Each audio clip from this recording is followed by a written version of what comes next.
All right. And I want to welcome all of you to our session, What is Macro Practice? A discussion of the MAP specialization and careers. My name is Laura DiMarcantonio. I'm the Assistant Dean for Admissions and Recruitment here at the school.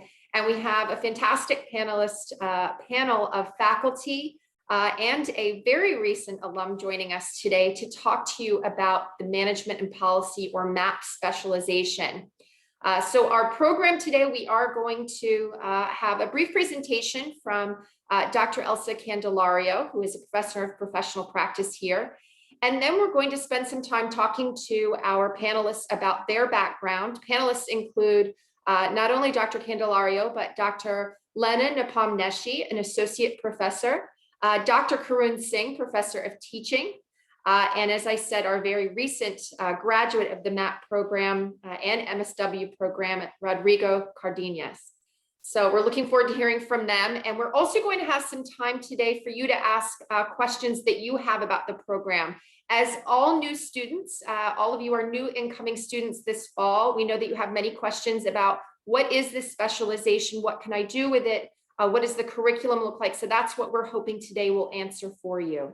And so with that, I'm going to go ahead and turn it over to Dr. Candelario.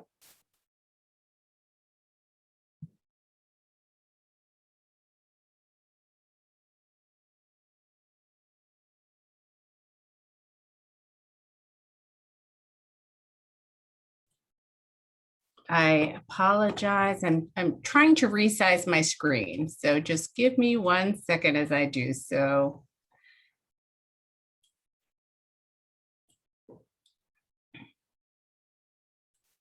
Piece of the issue is having 2 screens, but I appreciate your patience as you see yourselves now. While you're fitting that in, I do just want to, I was remiss in not mentioning that we also have Marian Dixie's here with us today, who is the Director of Student Services, as well as a teacher, a professor in the MSW program. So she's going to be really helpful in answering, I think, some of your questions in just a few minutes as well. Okay, and thank you very much, Laura. I am Elsa Candelario, and while I appreciate the promotion to doctor, I am not yet a doctor, and I am a master's level social worker, which many of you will be. It's a terminal degree, and we're very excited to have you here with us. There's so much that you can do with an MSW, and I'll be talking about some of what the MAP specialization is all about. So the MAP specialization takes the practice of social work really to the next level. It's a great way to have a significant impact on organizations, communities, and policy. What you see here is a definition from CSWE of macro social work practice. The word cloud has words in it that give you an idea as to the tasks, responsibilities, and perhaps even some of the job titles that you'll find within the macro social work specialization. So this definition includes 3 focus areas for macro social work practice. The first is an agency or an organizational focus, such as management and administration. The second is a community focus concerned with either a neighborhood, say East LA or East Camden, as was my case, or an issue or a population, such as people living with HIV or people living with substance use disorders. And the third focus area is a policy practice focus area, so focusing on the public policy environment. I can tell you in my work as a former administrator, I actually practice in each of these domains, in management and community advocacy and in policy analysis. So the application and commentary of how services are delivered in your community, that articulation, for example, to the legislature is an example of policy practice. In the School of Social Work, you'll be learning about each of these 3 focus areas. Now, what does it look like in the curriculum? So at Rutgers, students must select an area of specialization, and you can choose between clinical practice or management and policy, which we affectionately call MAP. And this decision is made early on in the fall of your first year. So you should begin to think about what excites you if you're an incoming student going into the 2-year program.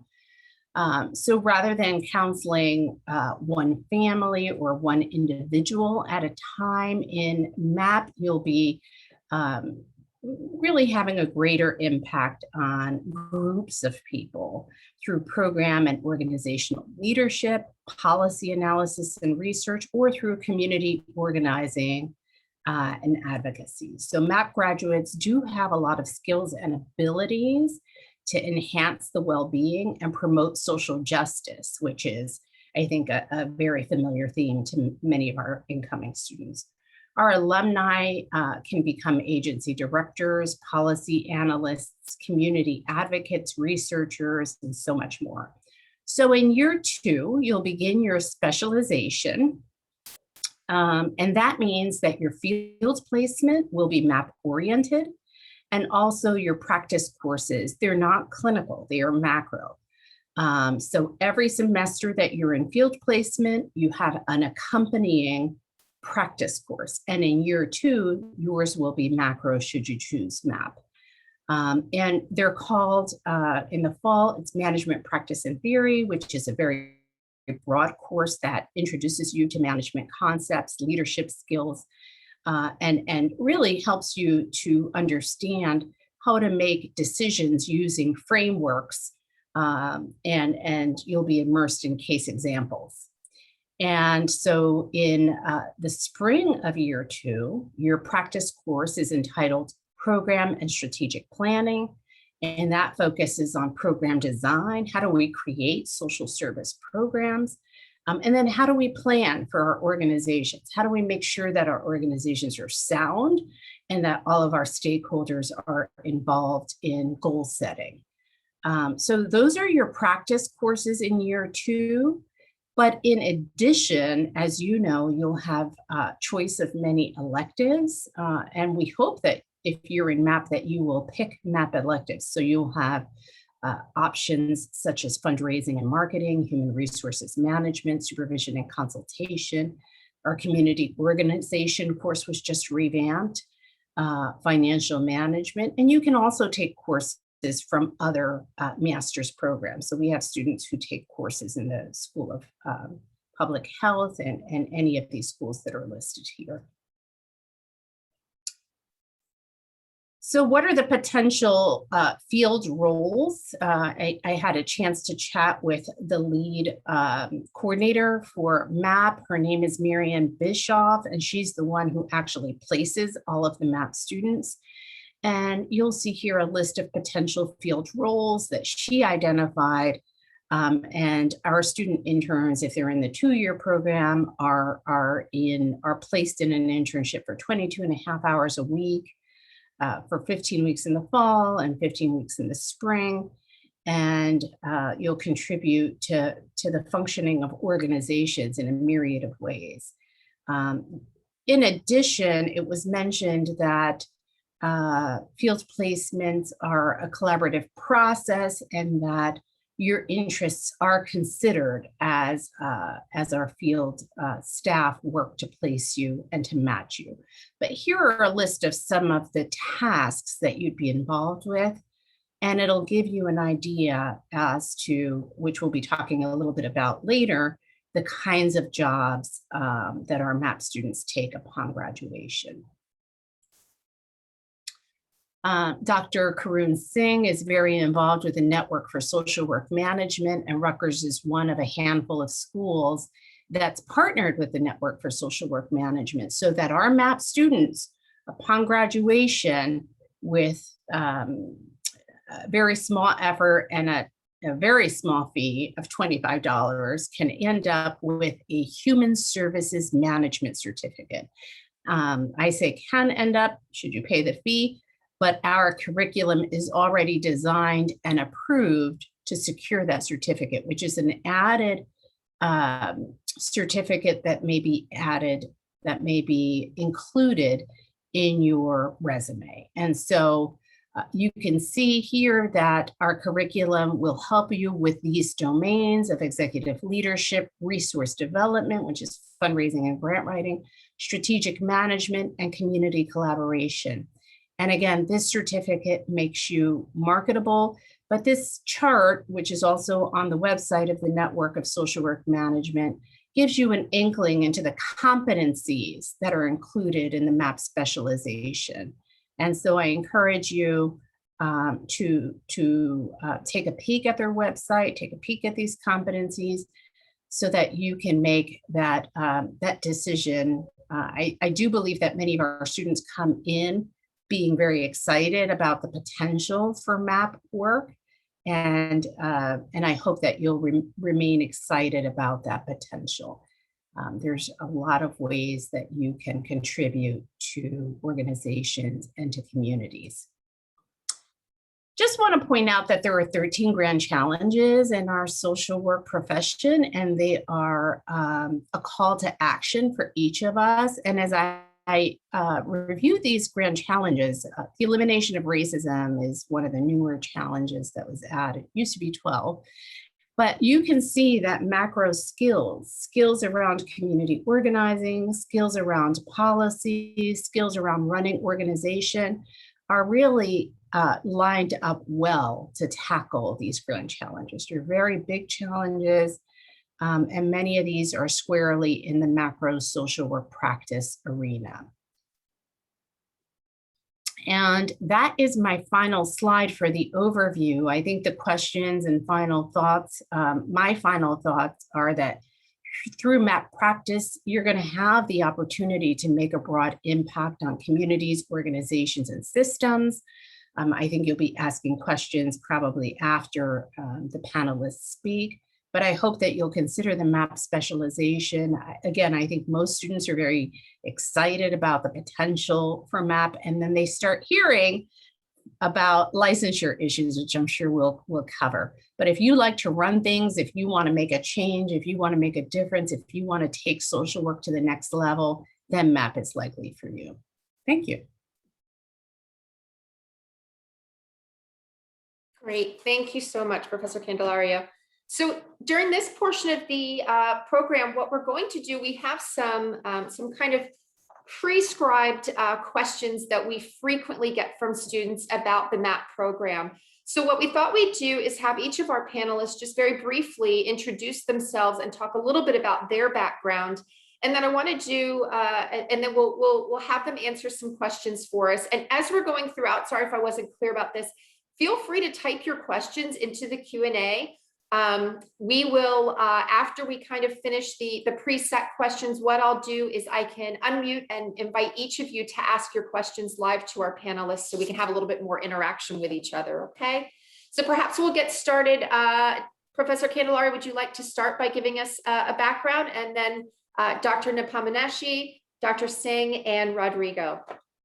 Okay, sure. So I'm newer to the School of Social Work on faculty. I'll tell you that I am a product of Rutgers University. I graduated with my bachelor's degree from Rutgers. I lived in the River dorms. For those of you who were at Rutgers, also lived on Bush campus. My son just graduated from Rutgers a few days ago, so I definitely bleed red.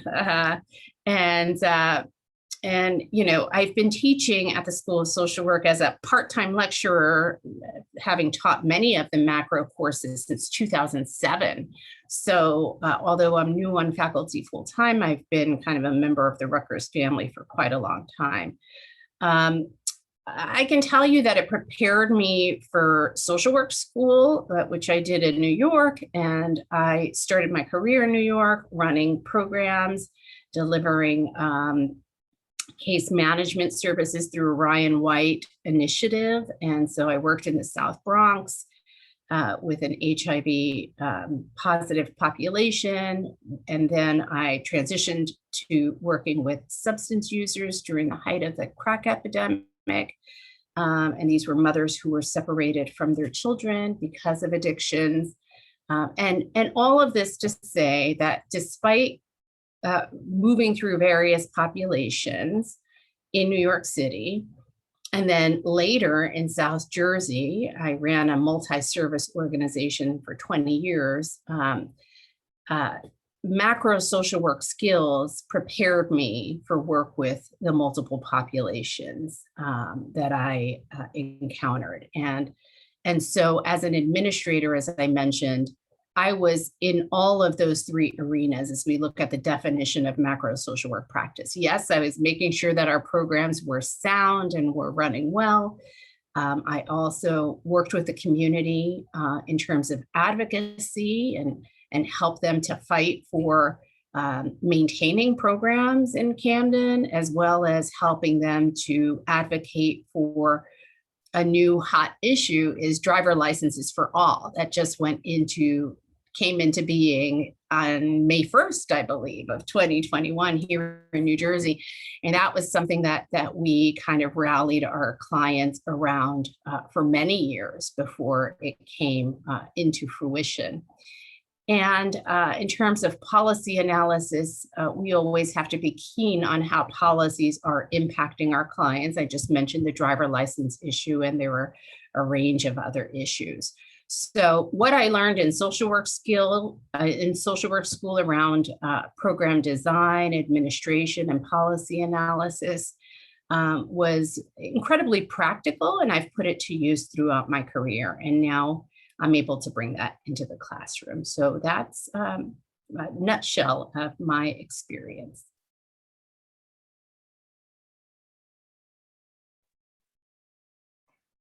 Great, thank you, Elsa. And thanks for that introduction and the details about MAP. That was really good.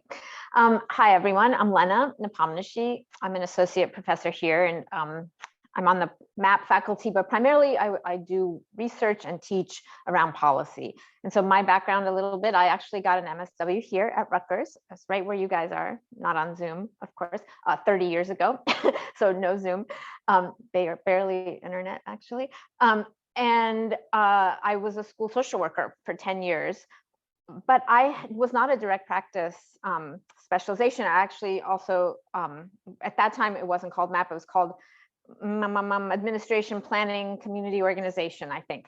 And that was my specialization. And I went into school social work, but it was a very different kind of position where I was working one-on-one with children, I mean, kids in a high school, but there was a lot more kind of program planning. We were creating a new program from the ground, and it was all, had to constantly think about policies at the state level, at the local level, at the federal level, because you were getting federal funding, constantly creating new and interesting things and constantly trying to evaluate whether what we were doing was actually doing any good. And so I did that for a number of 10 years. But as I was doing this, and I loved my job, it was incredibly rewarding, and working with adolescents was just so fun.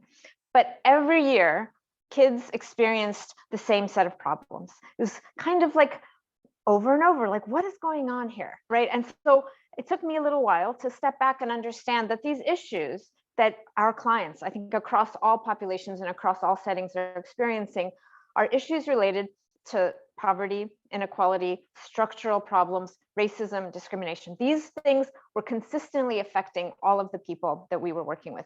And so I decided that I needed to kind of get out and but get into a bigger kind of space. So I went and got a PhD in social work, but in policy and policy analysis. And so the kind of research that I have been doing and do now is trying to understand how poverty, inequality affects families and children and well-being of families and children, and specifically kind of focusing on disparities in well-being across racial groups, across ethnic groups, across socioeconomic status groups, and trying to understand how policies help those families or actually don't help those families. And that's another thing, right, that we constantly have to think about. Are the policies that are in place, how are they actually potentially hurting families as well? And that's a really big piece of what I do and what I think about. So that's my background. In terms of teaching, I teach in the advanced policy program. So one of the courses that I'm a co-coordinator on is called Advanced Contemporary Policy Economic Justice. So everyone will take this is a second year, depending on where you are, but an advanced policy course and you choose different ones. And so ours is called economic justice, obviously around economic justice. And then also I teach an elective, and actually when Elsa talked about the electives, I think those were the specialized MAP electives, but we also have policy electives that are open to everyone in the school, but they are also very policy focused. And the one that I just taught this semester, poverty, inequality, discrimination, and public policy, which is for everyone, but really focuses on those issues specifically. And I also teach in the PhD program statistics.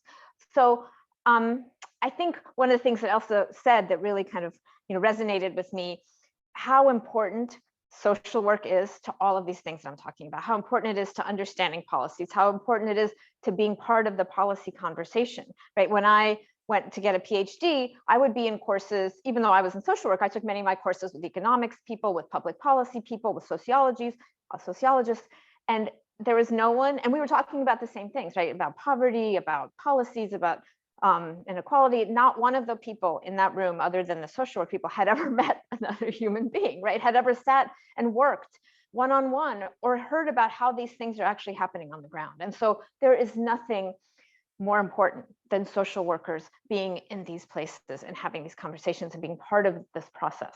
So that's kind of what I try to drive home in all of my classes. So I'll stop there, right? And then we'll talk more.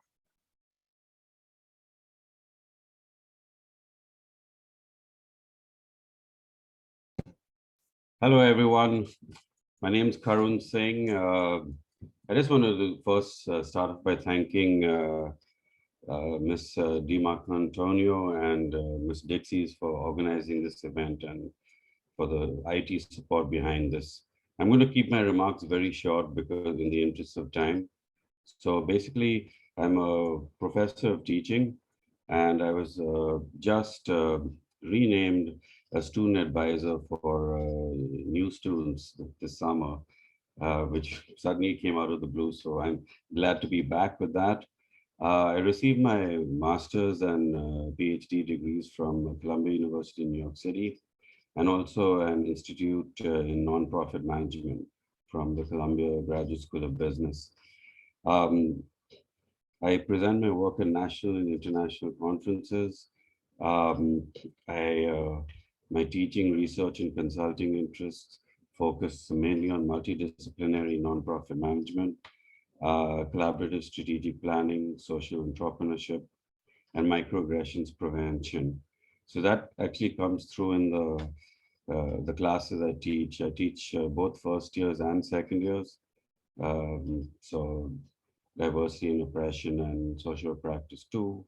And then the advanced courses in the MAP specialization.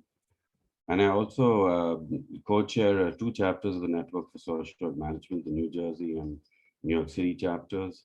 And we host events from time to time focused both on the hardcore management competencies as well as the hardcore policy and community practice competencies. So it's a nice blend.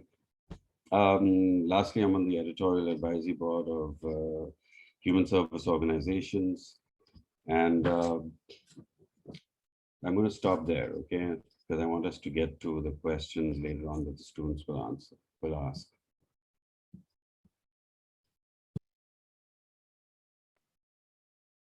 Hi, everyone.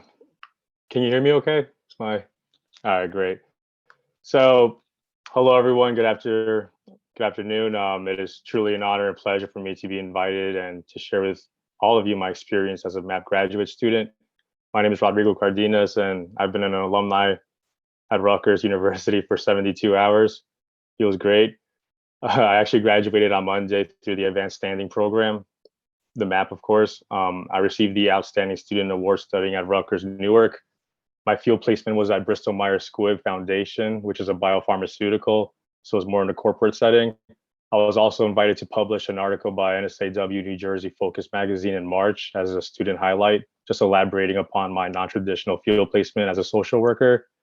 I received my human service management certificate through the Network for Social Work Management, which was mentioned a little earlier. And I was the student ambassador for the Network for Social Work Management New Jersey chapter.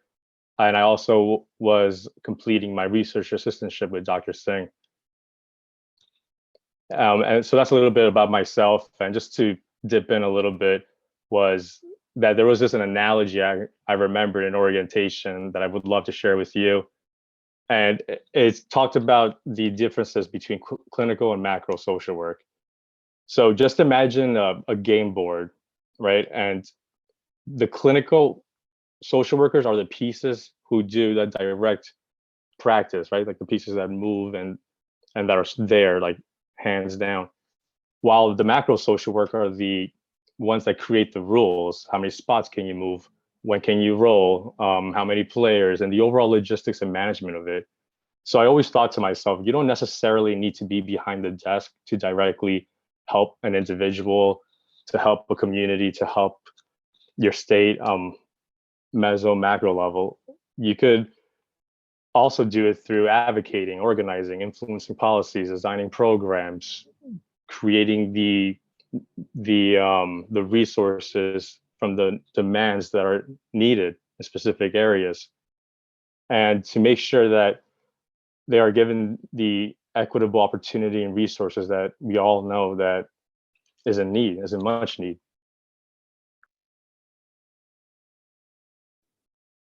Thank you all so much. So we're going to jump right into the questions portion. We have a few that we already have kind of planned, but again, please feel free to type in questions or just type in "I have a question" in the chat box, and we'll go ahead and call on each of you to ask your questions live. So to get started, I'll throw this out to all of our panelists. What are some of the jobs, careers, or other opportunities available in macro social work? I'm going to jump in because I just want to mention something that I didn't mention, which was last year we had 4 events for MAP students, and they were really wonderful events in which we brought lots of folks who were doing MAP jobs to our students, and that's going to continue this year. So our MAP students are treated in a very special way because we want them to understand that MAP practice, macro practice, is social work practice. And to Rodrigo's point, there is a link between clinical and macro, right? Like we couldn't practice without knowing what's happening on the ground, and your micro practitioners will certainly inform the macro practitioners. So one of the job titles, of course, is administrator or program director or program manager. And that is someone who is leading a program or an agency, but also is often supervising clinical practitioners, someone who really needs to understand what's happening on the ground and to analyze the trends that are happening on the ground, which kind of speaks to our need to have leadership skills, data analysis skills, program reporting skills, and to understand trends when they're occurring. If your population is changing, you have to kind of recognize that trend, but it's often the clinical practitioners who will be providing that critical communication link. So that's just a couple of the titles, and I'll let others jump in. Those are great. And also, I think on your slides, you had a lot of information there as well. Just a couple other things that were running through my head. So things like, and I think you already said this, right? Policy advocates, researchers, communications. So I think one of the things that our students, again, are very good at is taking complex things and translating them for a more lay audience or for a policy making audience, for an advocacy audience, and for just the public. And so I think some of the students that I've worked have gotten jobs through social service agencies, through large, say, organizations like say the American Cancer Society, right? They have a huge operation, but they need to get complex data, complex studies out to the people who care about these issues. And that's social workers are perfect. Macro social workers are perfect people to do stuff like that. So translation of research, translation of data, translation of social problems, so that people understand what those things are. Community organizing, I think also you said community engagement, community outreach. I did a quick kind of searching around on some search terms. So some of the things I just said: research associates, program coordinators. These are all kinds of things that macro people can do. Evaluation people. Those are just a few.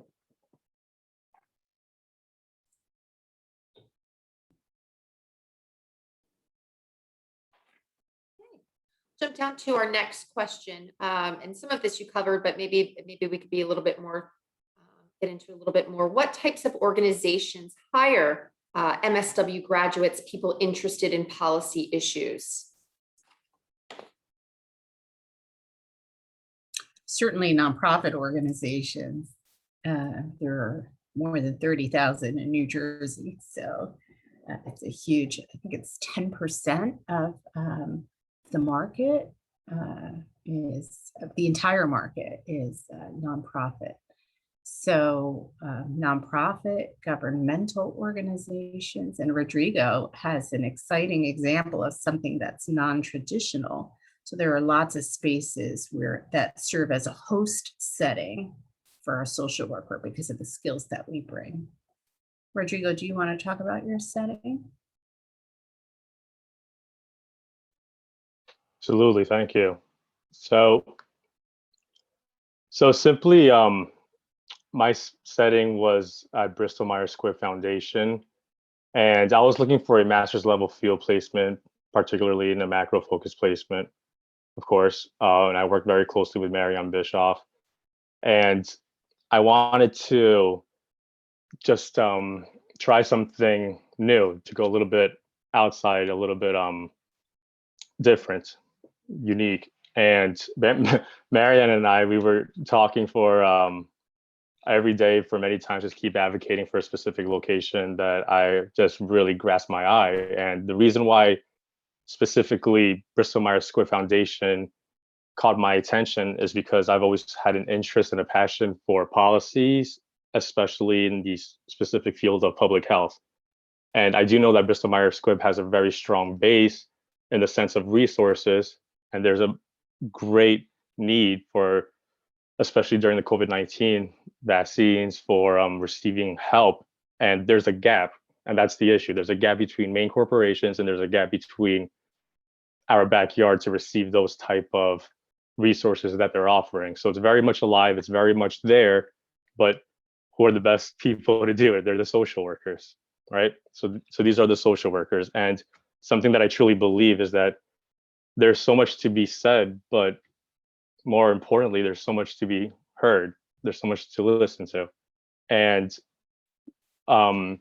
advancing the health equity, I was able to give the perspective of a social worker in the sense of how can we approach them in the most competent manner? How can we approach them so we fulfill what is needed? Because we're not going to go over there and say, oh, like, do you need help? Like, okay, like, let me grab your wrist and take you to what we think that you need help with. That's not correct either. It's to see what is in need for them and to deliver it. So I really just loved and enjoy creating that bridge that they sincerely know that social workers are the individuals to do so, and to be that, to provide that competency.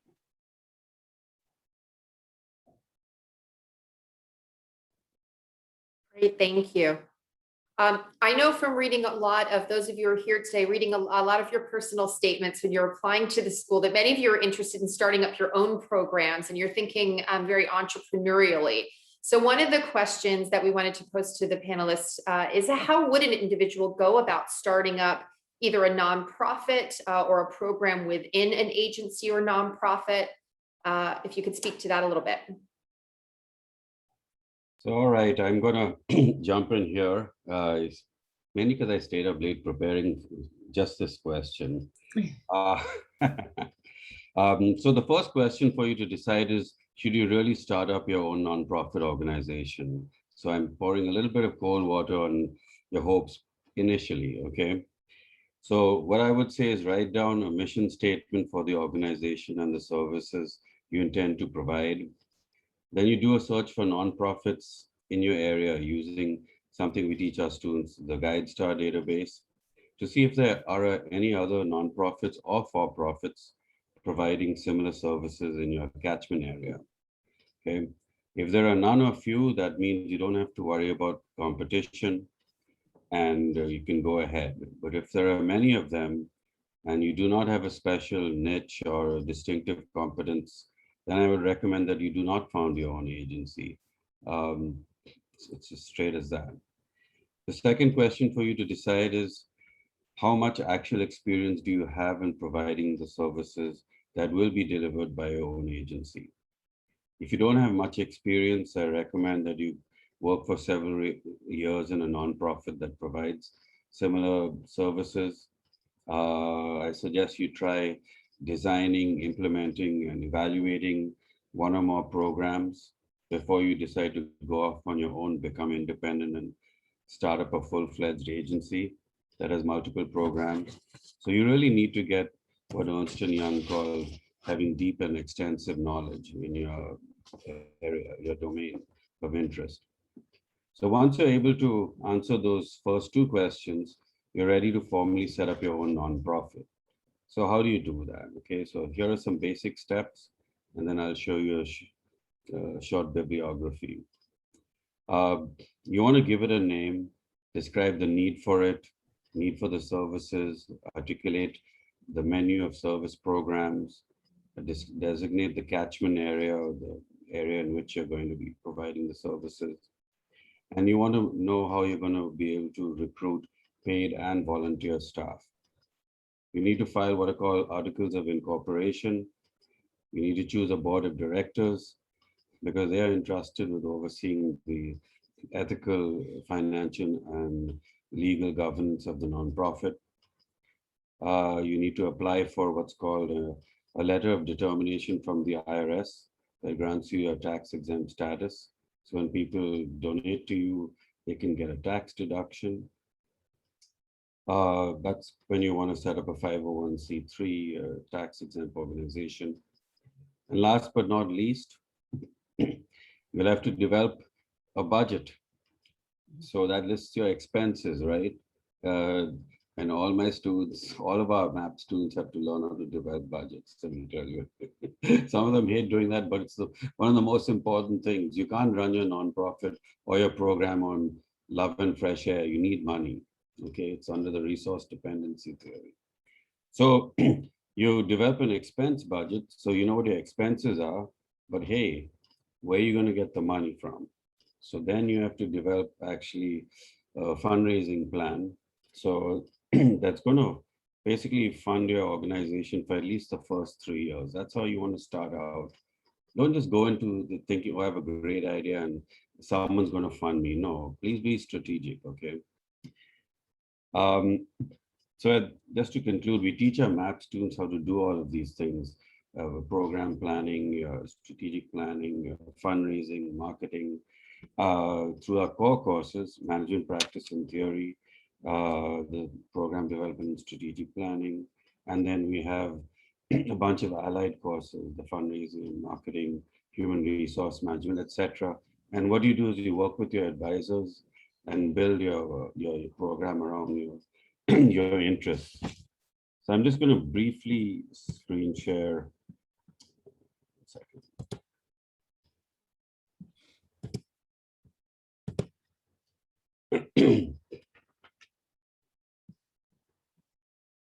All right, hope you can all see that. This actually was developed in conjunction with my wonderful RA, research assistant, who's right here. Let me see if we can see. Rodrigo.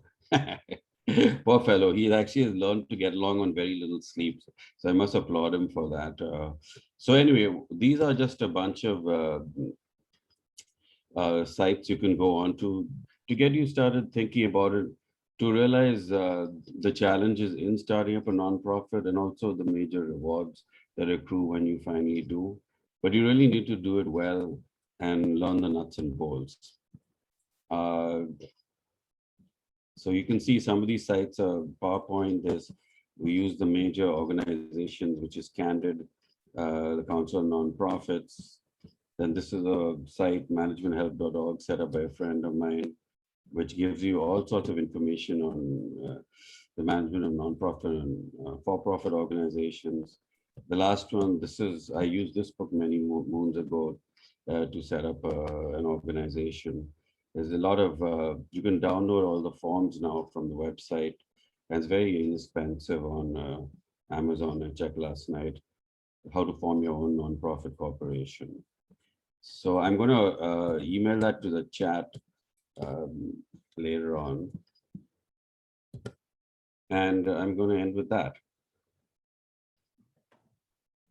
That was a great overview, Dr. Singh. Thank you. Thank you. One thing I would add, we did have a speaker last year, the director of the Lucy program, which is a great organization in Camden that serves youth. And that was a brand new nonprofit that started up. And one thing that hadn't been mentioned by her and that I recall was that it was really a challenge for her to get funded in the beginning because they didn't have what funders are looking for, a track record. They didn't have 3 years of an audit that a lot of funders will ask you for your last 3 years. And if you're brand new, you've never had an audit. And often it's, it's cost prohibitive to pay for an audit if you don't have much funding. And so in Lucy's case, I'll share with you what they did, which I think was clever, was that she partnered with another organization to kind of be the fiscal intermediary for them so that they could use the audit of that longstanding organization for them to secure funding. So having partnerships is something you can never get away from as you're starting a nonprofit. And I like the cold water expression, Dr. Singh. I think there are 30,000 nonprofits, and it makes sense to get your feet wet and figure out how this thing works before you actually jump into it. It's a great learning experience to go in, work with a nonprofit, and if there is a gap, then think about filling that gap. But if there is not, then perhaps it makes more sense to just use your skills toward that endeavor with an existing nonprofit.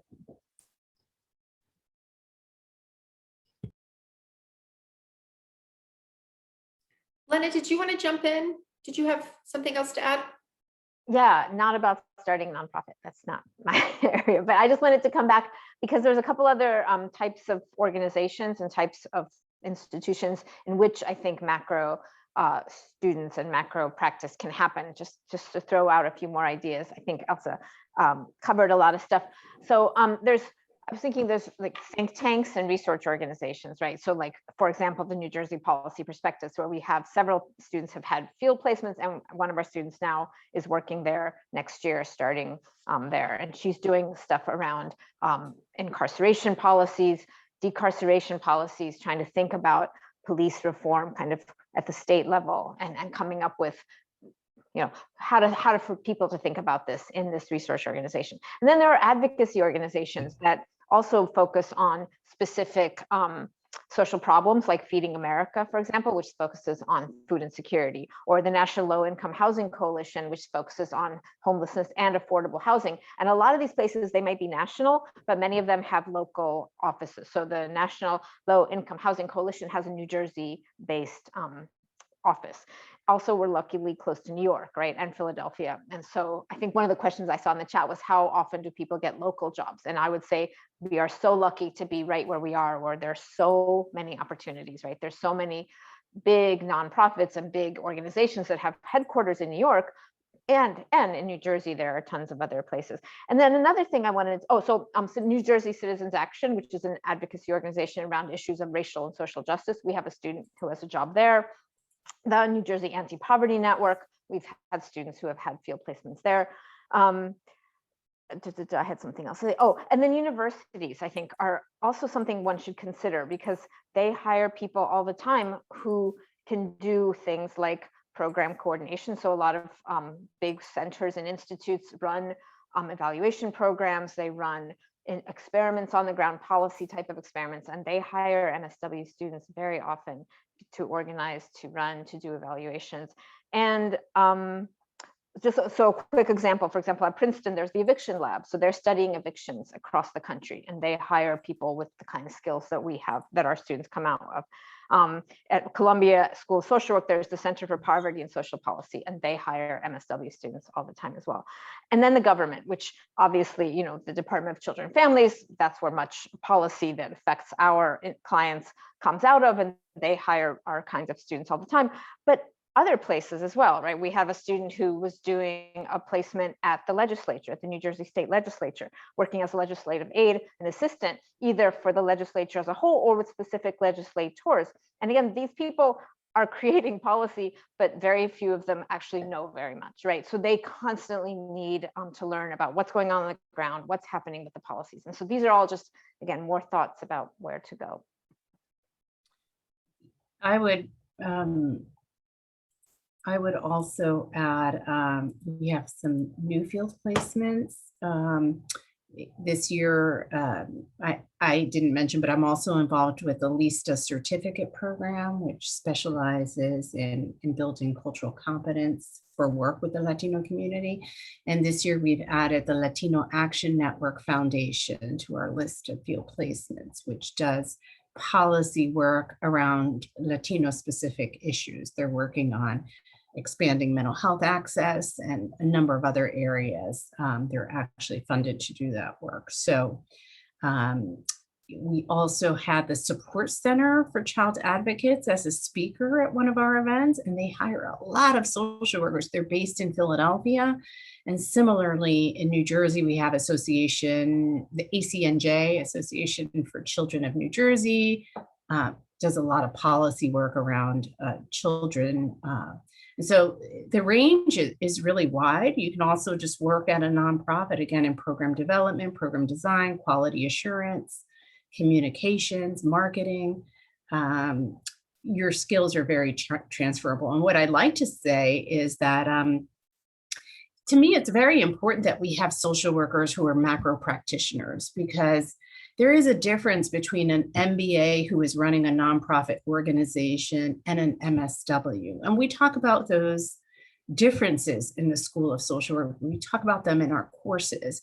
And the difference are the value sets that we bring, right, to the experience of running an organization. Our focus is on social justice, and we're one of the few professions that has that focus. And so while we're teaching you the management skills that are critical, the policy analysis skills and the research skills, we still have to maintain our adherence to the NASW Code of Ethics. It's embedded throughout your educational experience. And once you become a professional, those are the ethics that we subscribe to. And so I'd like to see more social workers run social service agencies, because often there are MPAs, MBAs, MPHs who are running these organizations.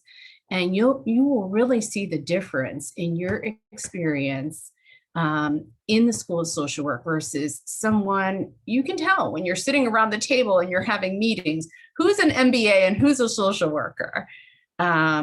And so I'd like to see more social workers run our organizations, because it is macro social work practice is at the root of social work. And we can't just cede that responsibility to other professions.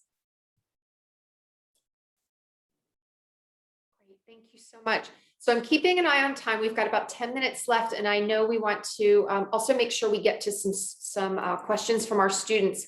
So, and this kind of ties into actually one of the pre-planned questions that we had that I think Mary and Professor Dixies will probably want to address.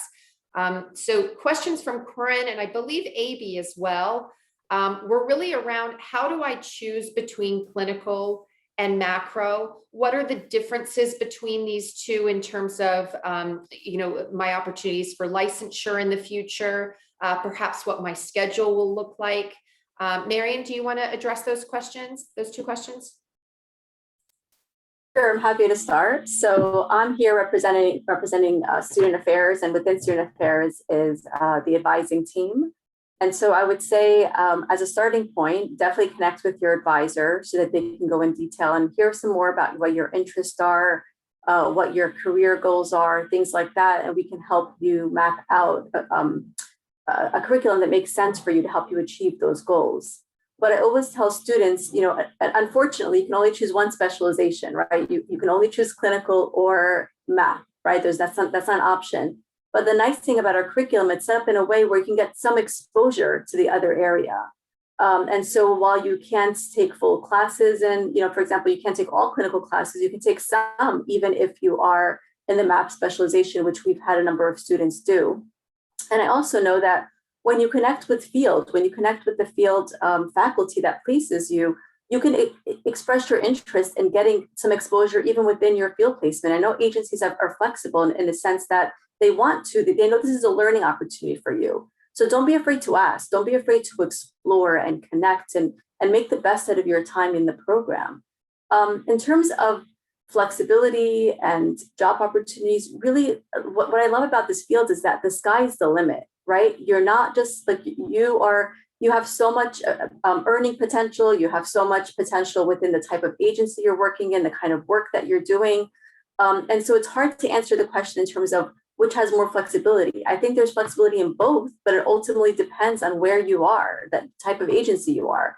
There are some clinical placements that have no flexibility because they expect you to be there, right? That's what they need, 9 to 5. There's no flexibility. Where other agencies, there's lots of flexibility, again, in both clinical and MAP. I'm sorry, I'm just trying to be as quick as possible just for the sake of time, but others feel free to chime in. Can I just jump in with one thing too? And many of you, I'm sure, have looked at our program and all the things that one can do. So we have certificate programs, right? In violence against women, we have child adolescent health, I'm going to get them wrong, health and aging. And just to make sure that you know that MAP students can be in all of those. And we have many MAP students who are in some of those certificate programs. So don't think that that leaves you out in any way. And one other thing I want to say that one of the things that we have that our dean makes available to students and to faculty is that you can, as a student, you can you get paid to get a research assistantship position. So in the September every year, the faculty put out things that they want research assistantship with, and it's a fantastic opportunity to work with faculty, to get research experience. And again, policy, practice, whatever, right? There's a lot of different opportunities, but if you want to have a research skill, and someone also asked in the questions, like, how do you get those skills? That's a fantastic way to do that as well. So look out for that in September.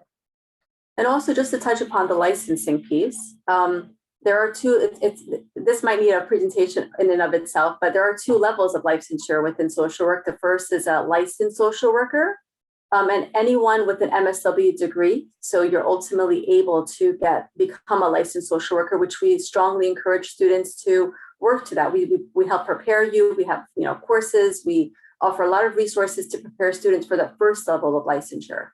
The second is called at least here in New Jersey, is called a licensed clinical social worker.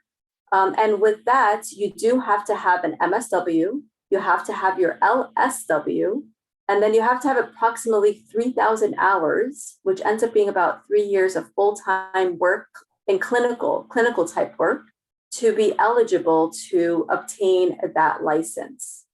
Now, the question that students have is the MAP curriculum, does that prepare me and allow me to sit for that exam?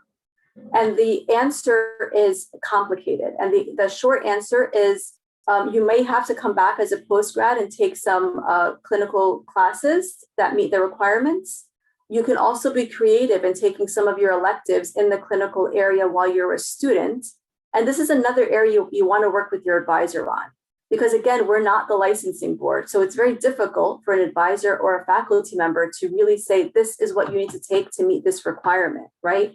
We can advise you, can give you resources in terms of where to go get that concrete information. But ultimately, think about it. Depending on where you end up, you may not even need that LCSW. So it really just depends on what your career track ends up being post-graduation.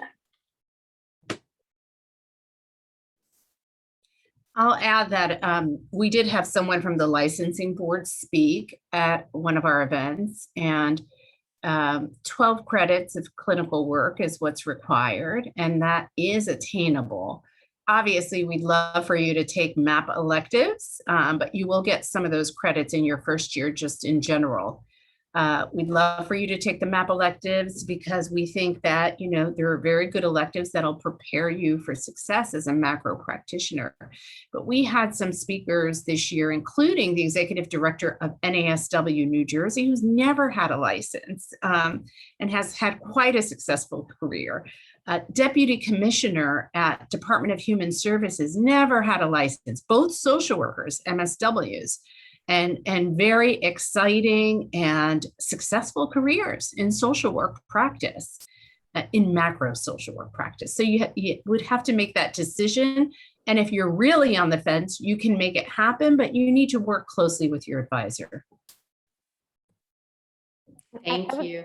Can I just say, I just want to say another thing. I think the thought of a clinical license is very exciting for people who are coming in, because they kind of have a sense of what that is, because we probably all know what that looks like right on the ground. But I think that the truth is, and actually I would like to get this number, very few, I don't know, very few, certainly not the majority of our clinical students few get this license. The majority do not get a clinical license, because as you go through your career, you have, you go this way and you go that way, and you may do very many other things. And so I think a very small proportion of even clinical students go on to get a clinical license, because they're interested in doing many other things. Thank you.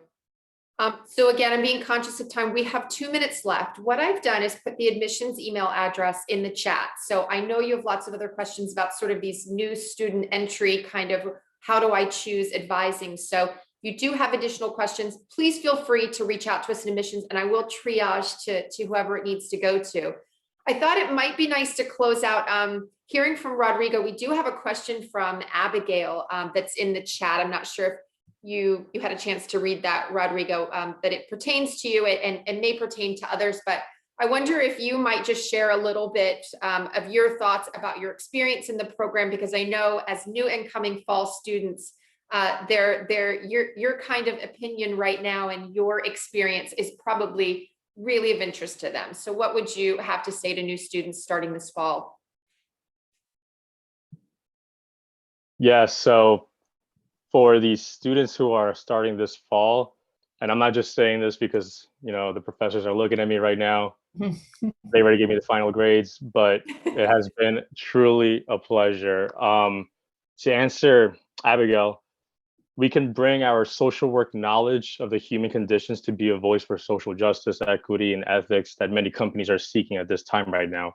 So that's one of the examples of bridging that gap that we see. And many companies are in need towards that.